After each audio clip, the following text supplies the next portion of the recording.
twongeye kubasuhuza banyarwandakazi turi kumwe kuri uyu munsi abadukurikiye kandi bateze amatwi uyu muyoboro wacu urwego rw'abubatsi b'iteme rihuza abanyarwanda. Kuri uyu munsi rero twongeye kugaruka kubaganirira.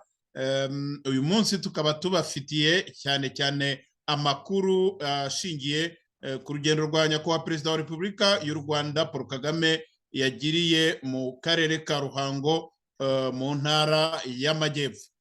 Kuri uyu munsi rero turakomeza kugira ngo tuganire ku byerekeranye n'uriya rugendo. Ndi kumwe na mugenzi wanjye Jean Bosco, nagiraga ngo nawe asuhuze abadukurikiye n'abazadukurikira mu bihe bizaza kuri iki kiganiro. Murakoze cyane Bwana Claude, amazina yanjye ni Jean Bosco Ngarama. Tukaba dufatikanije na Bwana Claude mu kiganiro cy'uyu mugoroba, aho tugiye kuganiriza abanyarwanda. Murakoze. Murakoze cyane Bwana Jean Bosco.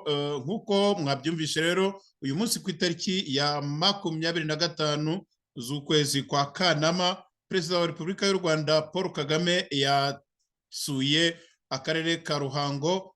Twibutse neza ko aka karere ka Ruhango ari nako avukamo, ahitwa Igitisi. Uyu munsi rero akaba yahasuye, anavuga ko ngo yaherukaga mu bihe byo kwiyamamaza muri iyi manda arimo kurangiza. Reka wenda tubanze tugire agace gatoya twumva ku kiganiro yagiranye n'abaturage bo mu Ruhango, hanyuma turakomerezaho. Kigafasha bikagira umurongo bifata. Rero bantu ba Ruhengeri, ndishimye cyane. Umwenda wishyuyeho kuza kubasura. Ntabwo twapfanaga ko nashakaga amajwi yanyu gusa cya gihe. Hari byinshi dupfana duhuriyeho, nibyo byanzanye hano ngo tongere tubisubize ku murongo. Ako konyine karahagije. Banyarwandakazi mukurikiye uyu muyoboro wacu, urwego rw'abubatsi riteme rihuza abanyarwanda. Nagira ngo rwose namwe mwiyumvire perezida wa Repubulika ati bantu ba Ruhengeri, mu mwanya wo kuvuga bantu ba Ruhango. Aho turimo kuvuga ni mu Ruhango aho avuka, akaba ndetse si ukuvuga ngo wenda yahamaze imyaka 2 gusa, kuko yavutse nk'uko mubizi mu kwezi kw'icumi umwaka w'1957, hanyuma kubera impamvu zo guhunga yahavuye mu mwaka w'1959. ariko naho hagarukiye ni kenshi cyane atembera muri Ruhango, ahafite ibikorwa, ndetse tubibutse ko yanavuje kuhashyingura mu cyubahiro umubyeyi we Rutagambwa. Aho hantu mwibaze noneho perezida wa Repubulika umaze kuhibagirwa ku buryo ahitiranya na Ruhengeri. Byongeye kandi Ruhengeri arimo avuga iri muri ya mazina wubwe bwite yaciye mu gihugu cy'u Rwanda mu gihe hari hakiri za prefecture. Ndagira ngo wenda hari mugenzi wanjye Jean Bosco abifatanye atubwire ibyerekeranye n'ariya mazina perezida wa Repubulika arimo gusimbasimburanya, ndetse anatubwire koko niba perezida wa Repubulika atagiye hariya mu rwego rwa kampanye yo kongera kwiyamamaza nk'uko yaherukaga ubushize, cyangwa se akaba afite wenda ubundi butumwa yashakaga kubwira abaturage ba Ruhango. Bwana Jean Bosco, umwanya n'uwanyu, mwe mubibona mute? Murakoze cyane Bwana Claude ku kibazo cyiza mumbajije ku bihereranye n'urugendo rwa perezida wa Repubulika Paul Kagame yagiriye mu ntara y'Amajyepfo, hariya nyine mu karere ka Ruhango, iwabo ku ivuko. Nk'uko rero tumaze kubyumva ku majwi yatambutse, ndavuga majwi yo afungura, mbese ari mu ijambo yagejeje ku baturage b'iwabo ahavuka, byageze aho yibagirwa. Sinzi niba ari no kuyibagirwa, nimba ariko nabyita, buri wese afite uburyo yabyita. Byageze aho abita ngo abaturage ba Ruhengeri. Ibi rero iri jambo riteye cyangwa se ryatera buri wese kwibaza, tese ni gute umuntu ashobora kwibagirwa, cyangwa se ni gute umuntu ashobora kwibeshya aho avuka. Ni ahantu hazwi, ahantu burya itariki y'amavuko n'ahantu umuntu avuka ni ibintu bitajya byibagirana kuko ni ibintu ukenera mu buzima bwa buri munsi. Kabone yewe n'abana bavukiye hanze haba muri ayo mashyamba ya Kongo batigeze babona u Rwanda, uramubaza akakubwira ati iwacu naha naha, bavugaga aha naha.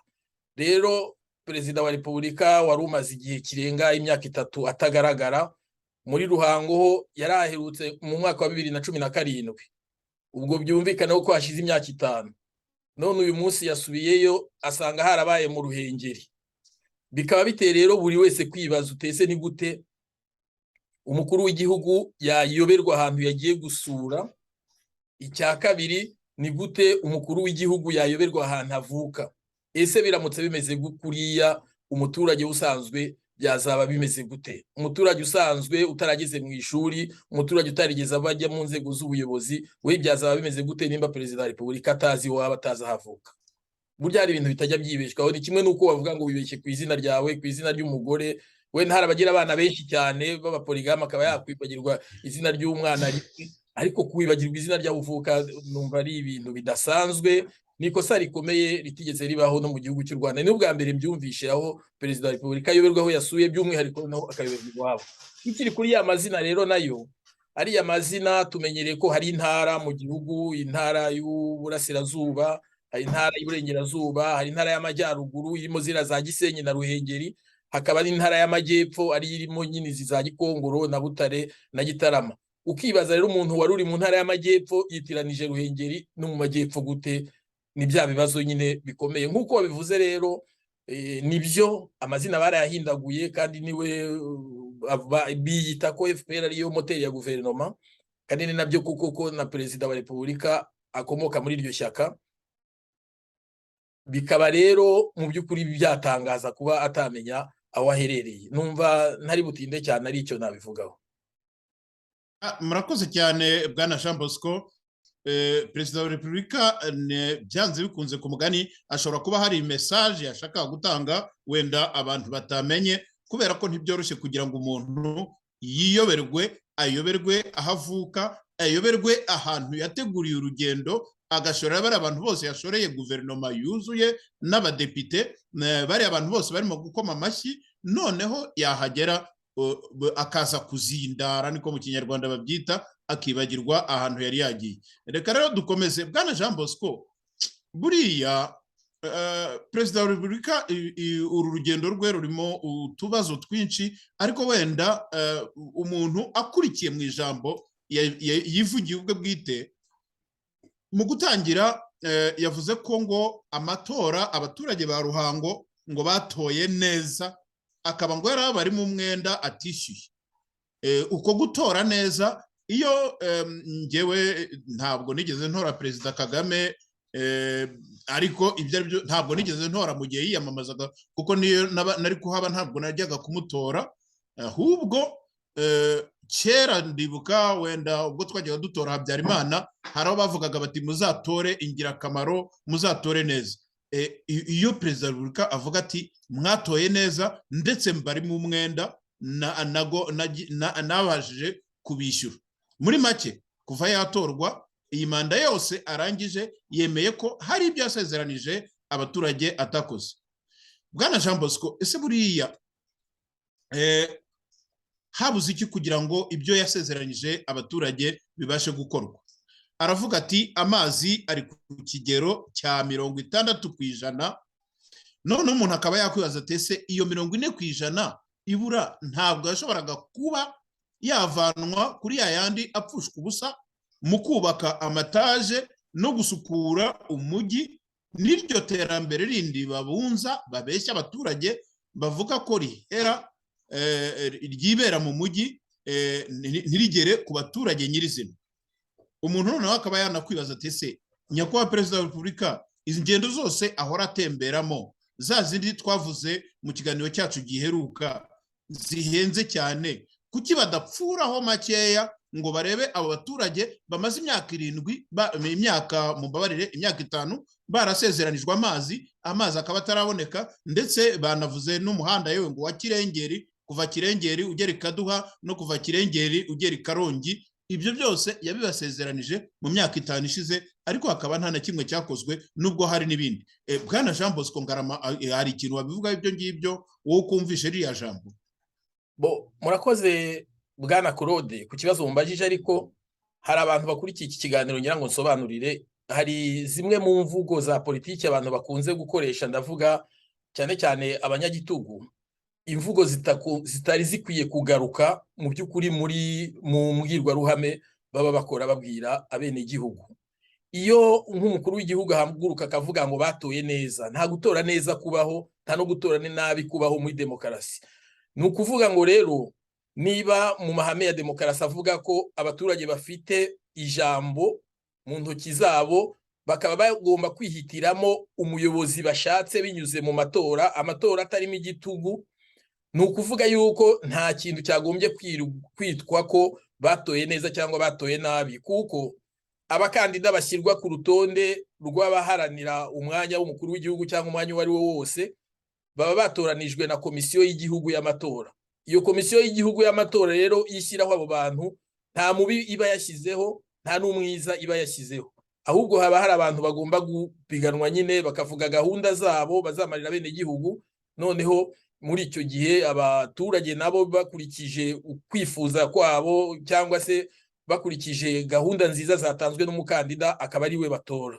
Perezida Kagame rero ibyo avuga hariya byo kuvuga ngo batoye neza, iriya mbwirwaruhame nimba zuva n'iki kiganiro cyangwa bacyumva, bamubwira ntazongere kuyikoresha, kuko mu gihugu nta utora neza nta n'utora nabi, ahubwo abantu bahitamo bakurikije ibyifuzo byabo, nyuma umubare mwinshi uhisemo akaba ari uyobora igihugu.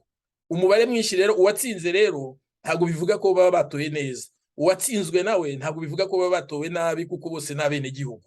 Ahubwo icyo yagombye kuvuga ni uko iyo amaze gutorwa, ari uwamutoye n'utamutoye, bose agomba kubakorera kimwe n'abanyarwanda muri rusange. Ngaruke rero ku kibazo ngira aho ngaho, reka kugira ngo ncyuzuze wenda kinumvikane neza ku bantu bakurikiye ikiganiro. Nuko nko mu mwaka wa 2003 nari mu Rwanda, habaye amatora ubwo Perezida Kagame yapiganwaga na kandida Twagiramungu. Muri ayo matora ndibuka ko umurenge mvukamo witwaga icyo gihe Segiteri Nyabintare muri komini ya Bugarama, mu karere ka Bugarama, witwaga Segiteri Nyabintare. Uwo murenge wabaye wa mbere mu mirenge 10 yari igize akarere ka Bugarama. Icyo gihe rero bampeje mu matora, icyo gihe nabifungiwe bananyirukanza bingiraho ingaruka zikomeye, arizo zanatumye ngera mu buhungiro hano ndi. Ndagira ngo nkubwire ko umurenge mvukamo ngo wabaye wa mbere mu karere, bawuhemba inka abasirikare barayizanye bayoboraga aho ngaho bayishyikiriza abaturage. Uwo murenge rero gutorwa ko wabaye wa mbere nuko ari wowe warashoboye kwiba amajwi kurusha abandi. Icyo gihe rero ngenda naganiriye n'uwari uhagarariye komisiyo y'amatora n'abayobozi b'umurenge, uko ngenda ari n'umujyanama uhagarariye uwo murenge, nubwo nirukanwagaho gutyo banziza nyine ngo ibindi by'uko mba mu bintu bya droit de l'homme. Rwose twaraganiye, barambwira ati rwose twararangije amajwi turarangiza byose babona 100%, batora 100%, kuko barabishwanyaguye naho babishyize turahazi, na bimwe twari tubifite, twari twabibonye nyuma y'amatora. Rero iyo naganiraga nabo barambwiraga ati FPR akatsindwa niba twabaye abambere nyine kubera kwiba. Ngabo rero abatoye neza Perezida Kagame avuga, naba bashoboye kugira rushije abandi kugira umuco mubi wo kwiba no guhohotera rubanda kugira ngo idatora icyo shaka, ahubwo bakayihatira gutora uwo bashaka. Reka tugaruke Bwana Jean Bosco, wenda mbaciyemo gakeya. Umurenge wanyu wa Nyabintare mu Bugarama watoye 100% Paul Kagame, mwiyuhagira umuturanyi wanyu Bwana Faustin Twagiramungu. Ibyo bintu nuko bimeze, ahubwo nicyo mwahembewe.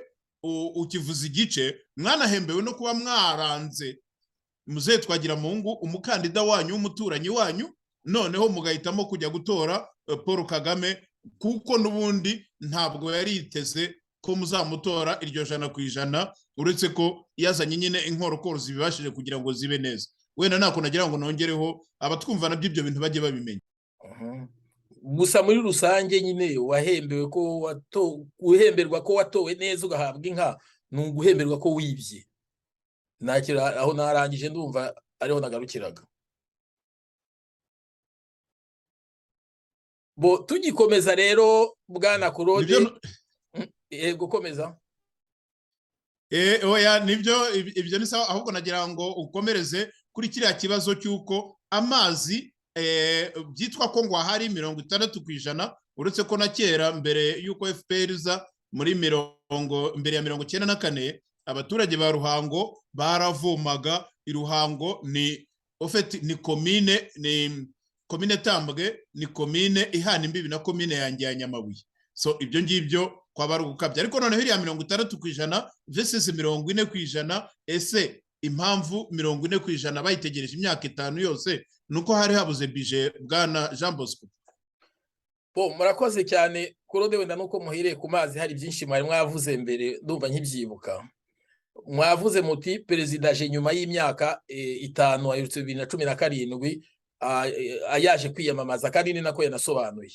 Mu by'ukuri bajya baca umugani ngo burya ngo amareshya mugeni isi yamutunga. Bigaragara ko ijambo Perezida Kagame yavuze, ibyo yavuze aza kwiyamamaza atabishyirize mu bikorwa, ahubwo akaba yaragarutse wenda aje nko kwiyereka abaturage. Ariko nabwo biragoye kwiyeka abaturage, mvuga nabyo ukavuga tese ubutumwa yarazaniye abaturage n'ubuhe. Abaturage ntabwo bakeneye disikuru z'ibinyoma, ntabwo bakeneye disikuru ziryoshye, ntabwo bakeneye raporo nk'iyo meya yatanze y'ibinyoma, ntabwo bakeneye raporo nk'izo Gatabazi yavuze. Nibura Gatabazi we muri disikuru ye yavuga ijambo namushimiye, yavuzemo ijambo ubukene, numva nta mundi muntu warivuze. Gatabazi yavuze ijambo ubukene. Gatabazi uretse ko yabeshye ngo abaturage bamenye uburenganzira bwabo, ubwo burenganzira ariko nibajije ari ubuhe, biranyobera. Muri rusange rero twavubonye ko aherutseho 2017. Uyu munsi wa none asubiyeyo nyuma y'imyaka 5. Abaturage cyangwa nawe yagombye kuba yibaza tese ko hari ibintu nemereye abaturage ndi kwiyamamaza, ni ukubera iki ntabishyize mu bikorwa. Abaturage kubera ari byo bagombaga kumwishyuza, uretse ko banabivuze, we yitanguranijwe nyine avuga nka rya jambo ry'umuntu mukuru, avuga ko haherutse icyo gihe, ariko yagombye kuba ari kwigaya. None se ko abashimira ko bamutoye, ko batoye neza, we akaba ibyo yabemereye atarabibahaye, ubwo wahemukiye abandi ninde? Ese ubwo yumva we yiyevariwe cyangwa yihaye amanota abaturage bagombye kongera kumutora? Ntabwo bishoboka. Ntabwo rero ibyo bintu byakunze kugarukwaho kenshi. Ntabwo umutegetsi uwo ari we wese, cyane cyane ndavuga ab'abanyagitugu, azajya yibuka abaturage ari uko igihe cy'amatora kigeze. Umuyobozi abereyeho kugira ngo amenye ubuzima bw'igihugu bwa buri munsi. Uyu munsi mu Rwanda haravugwa ibibazo byinshi. Reka mbere ku cyambere, mu mwaka wa 2020 hashize imyaka 3 cyangwa 2 Perezida Kagame atowe, habonetse ikibazo cyo kwinjira muri lockdown yanayivuzeho, ibyari bitewe na corona n'ibihe twari turimo. Yego twemere ko ari ibihe twari turimo bikomeye byatumye iyo lockdown ijyamo kugira ngo bagabanye ubwandu cyangwa gukwirakwira kwa covid mu gihugu, nubwo byagize ingaruka zikomeye ku baturage. Ariko kuva uwo munsi perezida hashize imyaka 3 ntabwo yigeze agaragara na rimwe muri rusange ngo yumve ibibazo by'abanyarwanda. None nibwo bwa mbere abonetse. Havuzwe ibibazo by'uko mu mpande zose z'igihugu ndetse ahandi hari abasirikare bavuye mu bigo bajya gufata abagore, hari abaturage basenyewe bakirirwa basiragira, hari inzara iri guca ibintu mu gihugu cyose. Perezida Kagame ibyo ngibyo ntiyabibonye, ahubwo muri iyo myaka 3 ishize araje ati mwarantoye, none aje gushaka andi majwi. Ibyo rero mu by'ukuri no guhuma abaturage, ariko uretse no guhuma abaturage nawe ubwiwe aritesha isaro imbere y'abaturage. Yagombye kujya imbere y'abaturage babwira ati dore ya mishinga nari nabemereye njya kwiyamamaza ubushize, ndi kuzunguruka ndeba ko yashyizwe mu bikorwa, nari nabemereye ibi, narabikoze mbigejeje ku ijanisha rya runaka rigera naha, nari nabemereye iki n'iki kigeza aha, nabemereye iki n'iki kigeza aha, iki nacyo kitarakorwa, ndateganya ko kizaba kirangiye igihe iki n'iki, iki nacyo kizagenda gutya na gutya. Akahava abaturage bamushima, aje kubahereza, aje kubabwira aho bintu yabemereye bigeze, atari ukuza kubabwira disikuru za siyasa gusa zo kubeshya. Reka noneho tufate ku kintu cy'amazi. Amazi rero watangiye unabivuga uti imbere yuko FPR igera mu gihugu amazi yarahari, kandi koko mu by'ukuri ndavuga nko mu gace nkomokaho hari umushinga witwa Aideri. Aideri n'umushinga watanze amazi ahantu henshi mu gihugu, kandi ni muri 81. kandi mu gihugu hari imishinga myinshi ijyanye n'ibyo ngibyo by'amazi, cyane ko uriya mwaka wari wariswe umwaka w'amazi. Icyo gihe rero mu gihugu ahantu henshi hashoboka bashoboye gutanga amazi. Uyu munsi rero FPR iri kubyiyitirira, wagira ngo u Rwanda rwavutse muri 1994 ari imisozi n'ibibaya rutereka abaturage rushyiramo n'ibikorwa by'amajyambere. Bafite aho bahereye, ntabwo baje basanga mu gihugu nta mazi arimo. Ni kimwe na biriya ubushize nabonye bari kwigisha abantu ngo Kagame niwe wazanye umuganda mu Rwanda, kandi mu gihe FPR yateraga yaravuga ngo Habyarimana umuganda ngo yawugize ngo ubukoloni ngo ubuhake. Nese uwo muganda waje kuri FPR gute kandi ari wo baje barwanya, ahubwo bashyika ku gihugu, mu gihugu akaba ari wo ahubwo bagishyira imbere. Bati irondo, abaturage ntibagaje ku irondo, irondo nuku uvuna abaturage. Bageze mu Rwanda noneho bashyiraho abanyerondo b'umwuga. Izo politiki za FPR zo gushaka guhumba abanyarwanda, reka mbwira badukurikiye, hari umwana wigeze nsanga i Bugande, yaravuye mu ngando arangije amashuri yisumbuye segonderi, aratubwira ati tuvuye mu ngando, yaganiraga n'umubyeyi we, nagiye kubasura, ati twagiye mu ngando twaratangaye, ati FPR muzi ko batubwiye ko nta muhanda wa kaburimbo n'umwe wabaga mu Rwanda. Inyuma turatangara dusanga igihugu cyari cyarapfuye, ariko baje kutwereka video bukeye bwaho hari ibintu batwerekaga, tubona abantu bari guhunga bakandagiye mu muhanda wa kaburimbo mu Nyungwe bari kugenda, twibaza ibyo ari byo biratuyobera. Ibi rero mbivugiye iki? Nuko mu by'ukuri ubutegetsi bwa FPR burangwa n'ikinyoma, kandi ikinyoma gikabije kirengeje urugero. Ibi by'amazi rero numva nta kintu gitangaje Kagame yavuze cyangwa yabikozeho. Yagombye kuba avuga ati abantu bose bafite amazi, bavoma amazi cyangwa banywa amazi meza 100%. Icyo nicyo gikenewe. Nubwo amazi ari mu gihugu, nabwo ikindi nongeraho amakuru mfite uyu munsi wa none, wenda tuzanabigarukaho. Ijerekani ry'amazi nko mu karere ka Rusizi, umuturage ajya kurivoma akarigura amafaranga 20, 30. Umuturage wo mu giturage udafite ahakorera amafaranga niyo wahembwa 30, 40. Uramutse ukoresheje ijerekani ry'amazi ry'amafaranga 20, amafaranga waza yakura he? Kandi dukenera amazi yo kunywa, isuku, koza ibintu, guteka no gukoresha ibintu byose bya buri munsi. Ayo mazi niyo Kagame ari kuvuga. Uhamagaye umuturage wo mu Ruhango muri uyu munsi wa none yakubwira amafaranga yishyura ku ijerekani. Ibyo rero akaba ari ikibazo. Numva mu by'ukuri umwenda yavugaga yaje afitiye abaturage, ushyizemo n'ibyo by'imihanda n'ibindi, banabisobanuye bamubwira n'imihanda idakoze, n'ibyo janisha yavuga ngo byagombye kuvaho bikazamuka. Nsanga kubivuga ni discours politiki ntacyo bimaze. Kagame yakwiye kuva mu magambo akajya mu bikorwa, akavuga ati nakoze ibi. Murakoze. Urakoze cyane Jean Bosco. Nyine kuri icyo kintu cy'amazi, ko amazi mbere twebwe iwacu aho mvuka twavomaga umugezi wa Kano witwa Gasovu, yewe nizo za Ideri nizo za Koforwa zigera iwacu, kuko twari dufite amazi naturel atagombera iyo mishinga. Noneho mu Ruhango nza ahantu henshi cyane. Ubwo mvuga mu Ruhango ngiye mbavuga za Tambwe, za Murama, za Kigoma, za Mukingi, no kugaruka igice gitoya cya Ntongwe. Washaka yabireba neza, mu karere ka Ruhango abaturage bari bafite amazi atagurwa, amazi bajya kuvoma kuri za Kano zisanzwe. Noneho ubu haje amazi nyine yayandi koko bagombera gupompa n'ibiki, ayo bagurisha. Nyamara kandi kera nta muntu wigeze agira ikibazo cyo kutagira amazi. Ibyo rero ni ku mugani wawe uravuze uti za politiki n'iza siyasa zabo, ariko nanone harimo no gukenesha umuturage, kumupyinagaza ukamuhindura ubusabusa ukamugeza ku musenyi.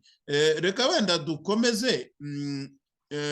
Nyakubahwa Perezida wa Repubulika, kiriya kigero cya 60% ashaka kongera, nakubajije wenda hari ntubyibuka, nakubajije ariko se 40% koko mu myaka 5 ishize ntiyashoboraga kuba yabonetse muri za ngendo akora za buri munsi twavuze mu kiganiro giheruka, zihenze n'abamuherekeje, muri za luxe z'umuhungu we uba mu nzu ya miliyari z'amanyarwanda zirenga 70, muntu uba wambara isaha ya miliyari twasanze sinibuka izarizo. Ibyo ari byo byose umuntu aravuga ati mwokagira Imana, pardon, miliyoni ngira ngo 40.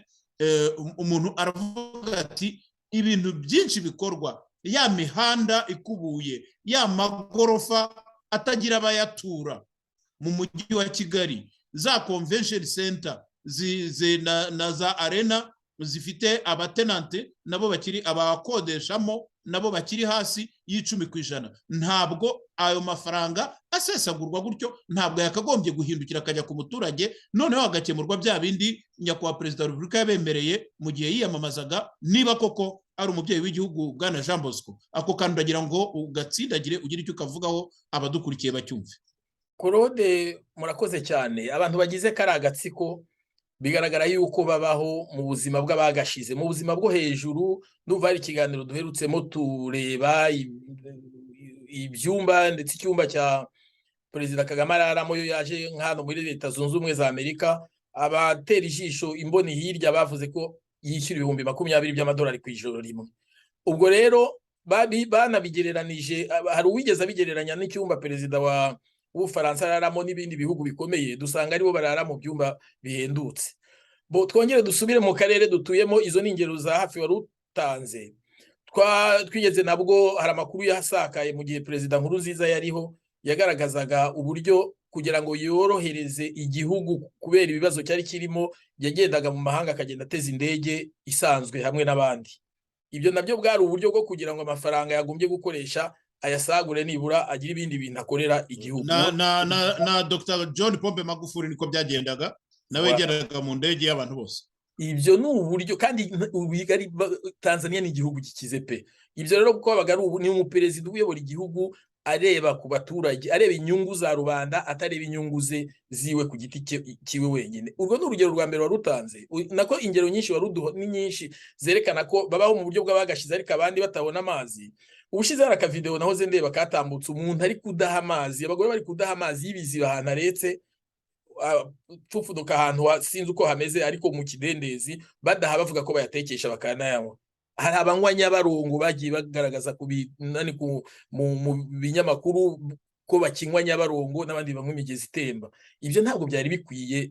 Nigeze mbivuga kare nti mu mwaka wa 1981 niho hatangijwe kubaka cyangwa se gutunganya ibintu by'amazi meza mu gihugu. Imyaka ishize ni myinshi cyane ku buryo nibura 100% ry'umuturage w'u Rwanda umunsi wa none yagombye kuba afite amazi meza, ariko nabwo leta ikamworohereza kugira ngo ayo mazi ashobore kugera no ku mukene, kuko amafaranga yagurwa ijerekani y'amazi n'amafaranga menshi mu gihugu. Nta hantu hamwe amazi atagurwa mu gihugu. Ikindi rero, mpereye kuri izo ngero wari rutanze, nge sindi buzigarukeho cyane, reka mbaho urugero rwa nyuma. Mu minsi yashize ubwo ikirunga cya Nyiragongo cyarukaga hariya mu burasirazuba bwa Kongo, hariya muri Goma, Perezida Kagame yemereye Kongo ko agomba kuyubakira umudugudu w'abaturage bari bakuwe mu byabo n'iruka ry'icyo kirunga. Niba igihugu cy'u Rwanda n'ubushobozi gifite tuzi kigeze ku rwego rwo kujya gufasha Kongo kujya kubaka uwo mudugudu, ayo mafaranga yari kubaka uwo mudugudu ntabwo ari umudugudu wubatswe n'inzu z'ibyondo cyangwa ziki, yari umudugudu w'icyitegererezo w'igitangaza. Ayo mafaranga uwayajyana muri province imwe, ayo bari kubakisha umudugudu, akayakoresha akayakemuza n'icyo kibazo cy'amazi, ndakeka uko province nzima umuturage wese amazi yamugeraho naho atari. Ibyo rero nkurikije ikibazo warumbajije, mu by'ukuri biriya ni ukwirengagiza, ahubwo ikigaragara nuko abanyarwanda ba rubanda rugufi bashize, hakaba hari abandi biberaho mu maraha yo mu rwego rwo hejuru, ahubwo bari baje bashaka gukinira abaturage ku mubyimba. Murakoze. Murakoze cyane Bwana Jean Bosco. Urwo rugero rwose rw'uriya mudugudu wo muri Kongo igihe cya Nyiragongo, ndatekereza ko rutumye nyurwa, nubwo reka nkongero Bwana Claude, reka nkongereho kandi kugira ngo n'abantu babyumve neza.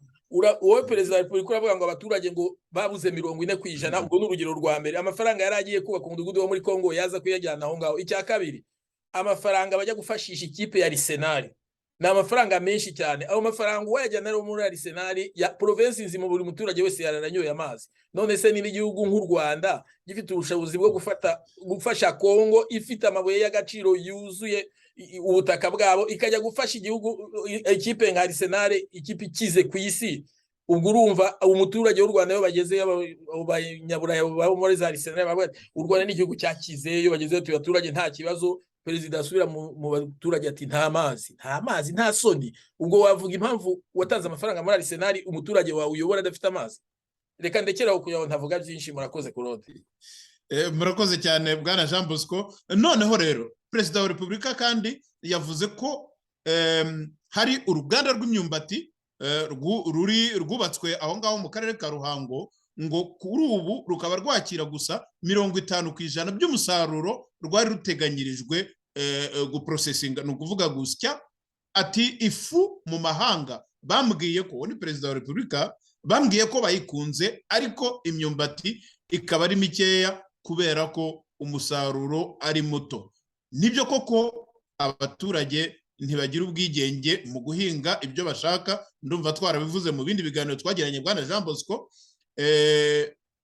Bya bindi abaturage baba bashaka guhinga kugira ngo bibaramire igihe bashonje, ahubwo muri iki gihe bahingira kugira ngo u Rwanda ruvugwe neza mu mahanga. Nyakubahwa perezida wa repubulika, abanyamahanga bamwumve neza, bumve ko ari igihangange, ko abaturage bo mu Rwanda baguye ivutu bakageza ubwo babasagurira no ku byo bejeje, cyangwa se no kuri ibyo bikorerwa mu Rwanda nk'ayo mafu n'ibiki. Mwebwe Bwana Jean Bosco, iyo mwumvishe ikintu nk'icyo ngicyo kirimo gushinyagurira abaturage, njye niko nahise mbyita nyumva kiriya kiganiro, mwe mwumva bimeze bite, mubifata gute, wabwira iki abanyarwanda Bwana Jean Bosco? Murakoze Bwana Claude. Rimwe na rimwe njya mvuga yuko abayobozi hari ibintu nyine bya bindi bajya bavuga, nanjye kubyita kwigiza nkana, ariko nizarangaje politiki ariko zagombye gucika, nko ku muperezida uvuga ko ishyaka yoboye ari moteri y'igihugu, nk'umuperezida uvuga yuko akunzwe n'abaturage aturwa 99%. Biriya ni ibintu byagombye gucika. Iyo fu mu by'ukuri ya kinazi byo nibyo iragenda igera hanze nanga muri Amerika ntuye, njya nyigura, nigeze nyigura rimwe na rimwe ndayigerageza, ariko ubugari bwayo bwarananiye kuko numvisha atari bwiza, uretse ko inahenze. Hashyika ibiro 2 nagiye mbona nk'ifunze ibiro 2, akenshi niyo nabonye, ugasanga igura amadolari 15. Ni amafaranga menshi rero, igera hano iri ku mafaranga menshi, ibiro 2 amadolari 15. Uyashyize mu manyarwanda ubwo ni ukuvuga ko ari 15,000 by'u Rwanda.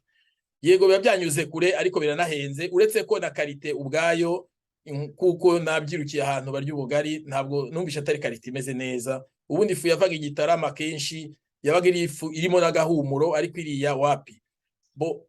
Ibyo yavuze rero by'uko yageze henshi nibyo, ariko niba bumva n'ikiganiro bazahindure karite, kuko karite yayo ntabwo imeze neza. Icyo naganagaho rero ku kibazo mwari mumbajije Bwana Claude, kuzamuka kwa pourcentage ku ruganda, icyambere mu bijyanye n'ubucuruzi, nubwo sinizi by'ubucuruzi, ikintu kugira ngo business yawe itere imbere nuko nyirayo aba yifitemo inyungu. Iyo nyirayo nta nyungu afite muri iyo business, ntabwo igomba gutera imbere. Icyo tugomba kureba ni iki, tugomba kuvuga tutese umuturage uhinga iriya myumbati abona mwiyihe nyungu, ku buryo yavuga ati reka nongere umusaruro kugira ngo uruganda rwegere hejuru. Tumaze igihe tuvuga, mbese tugaragaza uburyo yaba abahinga ibirayi, yaba abahinga umuceri, yaba abahinga amakawa n'ibindi, ndetse n'ibigori bigeze babyamburwa babijyana kubihunika, n'ubu baracyabikora, wajya kubisaba bakabikwima.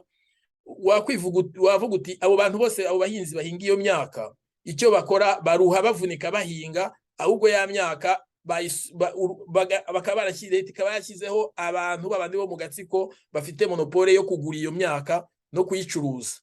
Bo bakabikugurira ku mafaranga make, bakongera bakagaruka bakabikugurisha ku mafaranga menshi. Nuko wenda ibi bibayemo na mu munsi wa none tuzakurikirana, dushaka ikindi kiganiro dukorera abaturage, tubwira abanyarwanda uko bihagaze ku bijyanye na ruriya ruganda rw'imyumbati ruri mu Ruhango. Tumenye mu by'ukuri ba nyirarwo ni bande, tumenye abafitemo imigabane ni bande, tumenye ngo abaturage bahinga gute, inyungu babonamo ni iyihe. Ariko mpereye kuri pourcentage hari kuri uyu munsi wa none, nkurikije n'uburyo ibindi bihingwa byo mu Rwanda bicuruzwa kandi byavunnye umuturage, impamvu pourcentage itiyongera nuko umuturage ari we mugenerwabikorwa, nta nyungu abifitemo. Bigaragara rero yuko mu by'ukuri uriya mubare n'ubundi utazazamuka mu gihe umuturage bataramwongerera ngo abonemo inyungu ishobora kumuteza imbere. Murakoze. Murakoze cyane Bwana Jean Bosco, ukomeje ku kantu kerekeranye n'ibicuruzwa u Rwanda rwohereza mu mahanga, cyangwa se umusaruro w'abanyarwanda woherezwa mu mahanga. Hari n'undi mudamu wabajije ikibazo, ngira ngo yabajije ari nimero ya 6 cyangwa ya 7, witwa Janine Umutoniwase, ukomoka mu murenge wa Byimana.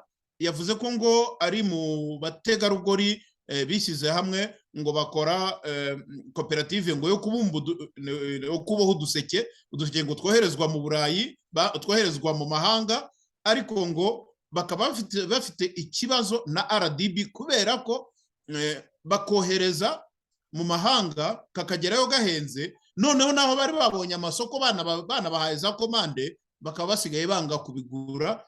Mu by'ukuri urumva ko icyo kintu cyo kuba ibintu biva mu Rwanda bijya mu mahanga, ibyo babeshya abaturage ko bishobora kubazanira ubukungu, mu by'ukuri ntabwo bishoboka kubera roku cyangwa se igiciro cyo kugira ngo byambukiranye imipaka.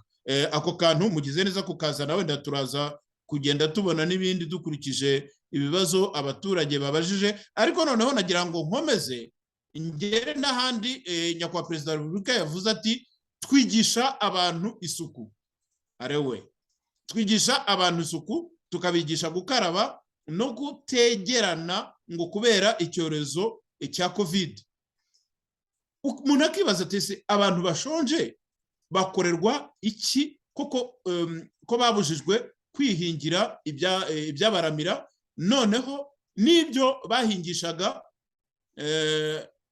babahingishaga bakabuzwa kubisarura ngo kugira ngo babiteke. Noneho ibyo ngibyo ni nabyo byatumaga abaturage babasha kujya ku maduka bakigurira udusabune bakibeshaho, n'iyo suku Nyakubahwa Perezida wa Repubulika bashakaho ikaba yaboneka. Biragaragara ko Nyakubahwa Perezida wa Repubulika azi cya kibazo cy'isuku, ikibazo abaturage bagira bakarwara amavunja n'ibiki, ariko akanga kugikomezaho, ahubwo akavuga ngo bigisha abaturage kugira isuku. Kuva ryari Bwana Jean Bosco muri Repubulika zose wabonye, ni ryari wigeze wumva Perezida wa Repubulika afite inshingano zo kwigisha abaturage gukaraba? Ese abaturage niba badashobora kubona icyo barya, badashobora kubona icyo bagura agasabune, uwo muturage uzamubwira ngo akarabe bigende bite? Azirinda amavunja bigenze bite? Sinzi mwebwe uko mubyumva Bwana Jean Bosco. Yewe sinzi, kera hari umuturage, hari umugabo twajyaga twicarana tuganira akavuga ngo n'akataraza FPR izakazana. Ngewe rimwe na rimwe hari ibintu njya numva nkabona, nkibaza niba bamwe mu bayobozi ari abayobozi b'igihugu koko, nkibaza nimba imyanya bafite ariyo batorewe n'abaturage cyangwa ibyo bakora biri mu nshingano zabo. Hari inzego z'igihugu nk'uko tubizi zifite inshingano zitandukanye. Reka tujya muri ibyo by'isukura. Uretse ko kuvuga isuku kuri uyu munsi wa none nabwo ari ikindi kibazo, numva disikuru ya perezida cyangwa ijambo yagombye kugeza ku baturage ba Ruhango atari isuku, kuko ngewe mu mitekerereze yanjye hari isuku ebyiri. Hari isuku yo ku mubiri tubona inyuma, hari n'isuku yo kuri roho.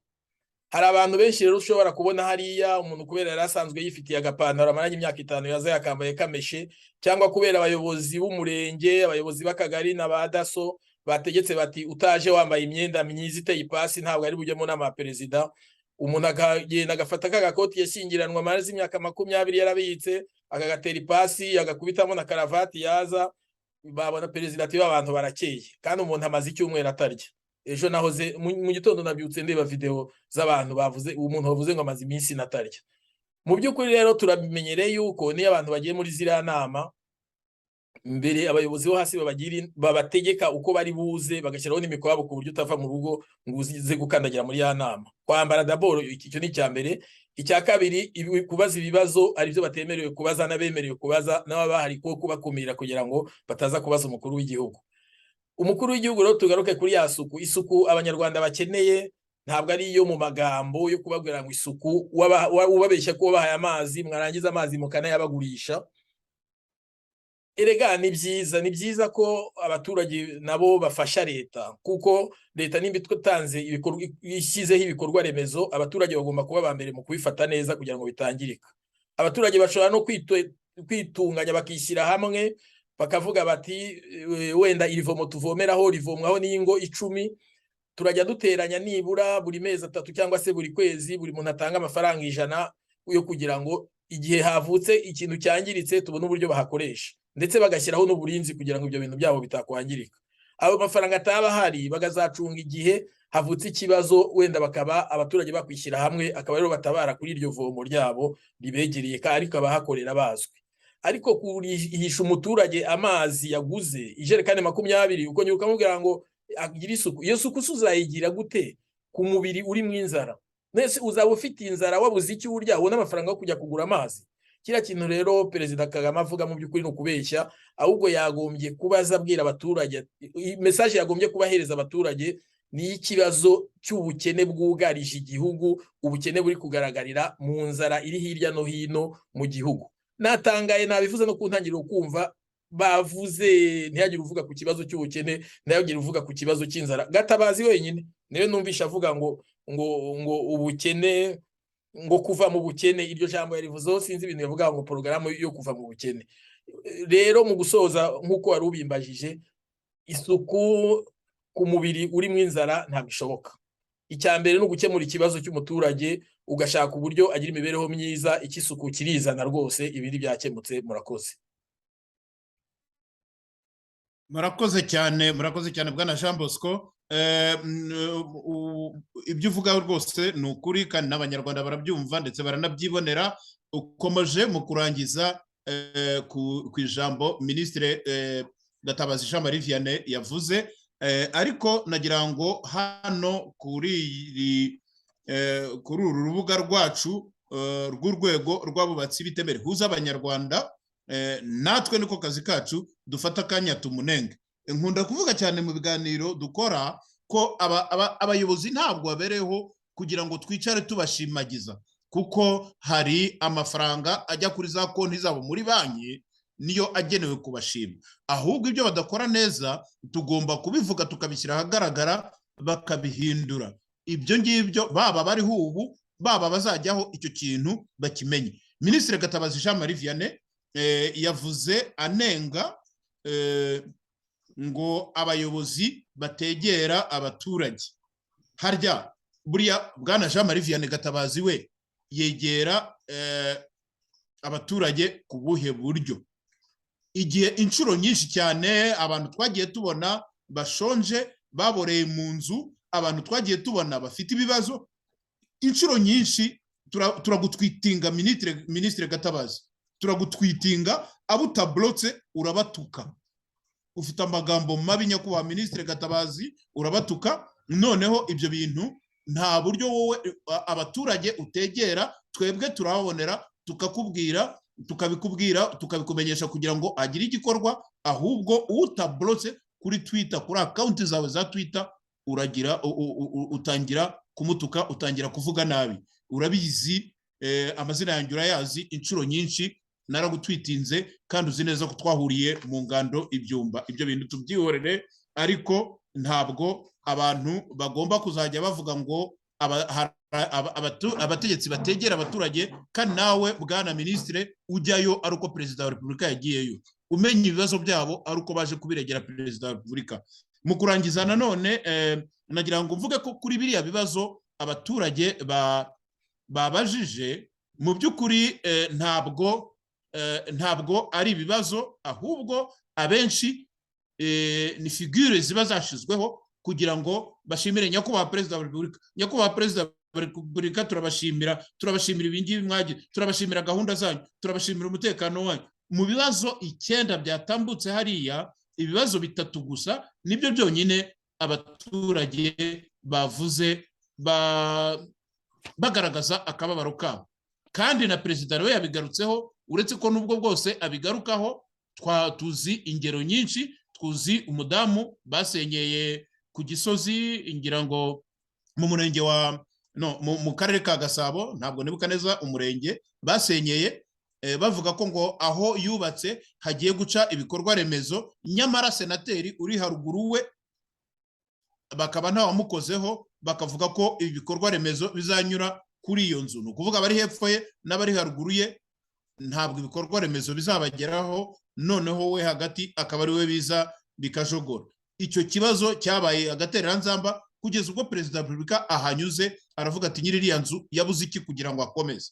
Nibwo umujyi wa Kigali wongeye gutekereza kureba kuri iki kintu. Aba bantu rero tuzi neza ko babivugira ari imbere ya Perezida wa Repubulika hariya mu gisharagati, hari n'umumotari wamusabye ko ngo yifuza ko perezida wa repubulika azagaruka kubasura niba atazasubiraho mu yindi myaka 5 iri imbere, ko yazagaruka kubasura noneho bafite stage ngo bakamwicaza muri stade.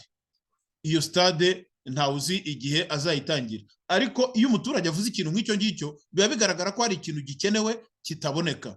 Noneho rero abayobozi mwebwe mutegura bariya abantu bajya gucinya inkoro, bajya gushimira perezida wa repubulika, kandi hari ibibazo bibuza abaturage gusinzira, namwe bakwiriye kubagaya. N'aka kanya natwe turabagaye, nimwisubireho nk'uko minisitiri wanyu yabivuze wa administration locale, nimwisubireho mujye mwegera abaturage mutange ibibazo byabo mutabishahisha.